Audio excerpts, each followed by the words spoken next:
এইভাবে একবার চিকেন কষা খেয়ে দেখুন তো কেমন লাগে জানাবেন। প্রথমেই কড়াইয়ে তেল গরম হতে দিয়ে দিলাম। তেলের পরিমাণটা একটু বেশি নিয়েছি, যেহেতু কষা একটু তেল তেল না হলে কিন্তু খেতে ভালো লাগবে না। তারপরে ডুমো ডুমো করে কেটে রাখা আলুগুলোকে ওই গরম তেলের মধ্যে ছেড়ে দিলাম। উপর থেকে দিয়ে দিচ্ছি সামান্য একটু লবণ আর সামান্য একটু হলুদ দিয়ে আলুগুলোকে লাল লাল করে ভেজে নেব।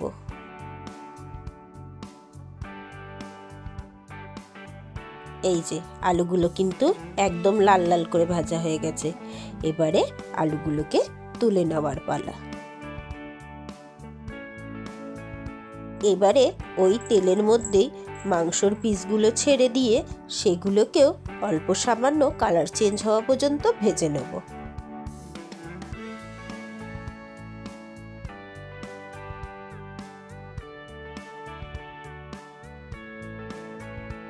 নুন হলুদ দিয়ে মাংসটা যেই ভাজা হয়ে যাবে, কালারটাও চেঞ্জ হয়ে যাবে, তখন মাংসগুলোকে আমি আবার তুলে রেখে দিচ্ছি।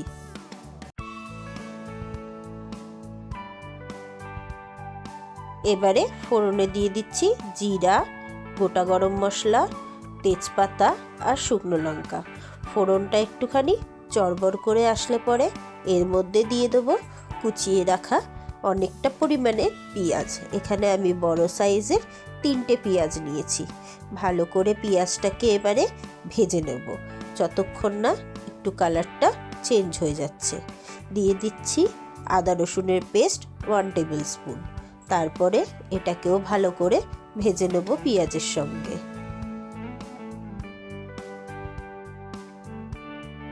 পেঁয়াজ আদা রসুন ভালো করে ভাজা হয়ে গেলে নুন, লঙ্কার গুঁড়ো, হলুদের গুঁড়ো দিয়ে ভালো করে মশলাটাকে এখন কষাতে থাকব। মশলাটা কষে তেল ছেড়ে আসলে 2টো মিডিয়াম সাইজের টমেটো কেটে দিয়ে দিলাম। সেটাকেও ভালো করে এই মশলার সঙ্গে কষিয়ে নেব। টমেটোটা যেই একটু নরম হয়ে আসবে, ভেজে রাখা আলু আর মাংসটা এর মধ্যে ছেড়ে এবার এই মশলার সঙ্গে ভালো করে কষাতে হবে।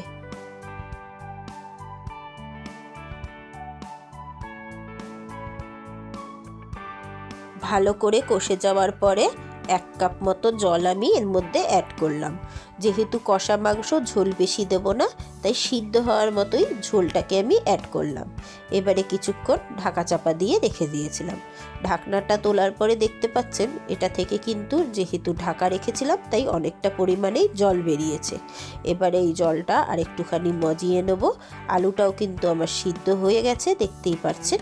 এবারে উপর থেকে ধনেপাতা ছড়িয়ে দিলে পরেই কষা মাংস একদম রেডি। আপনারা এইভাবে একবার মাংসটা রান্না করে খেয়ে দেখবেন আর অবশ্যই কমেন্টে জানাবেন কেমন লাগলো। আমার ভিডিও যদি ভালো লাগে একটা লাইক করে দেবেন। আজ আসি, টাটা।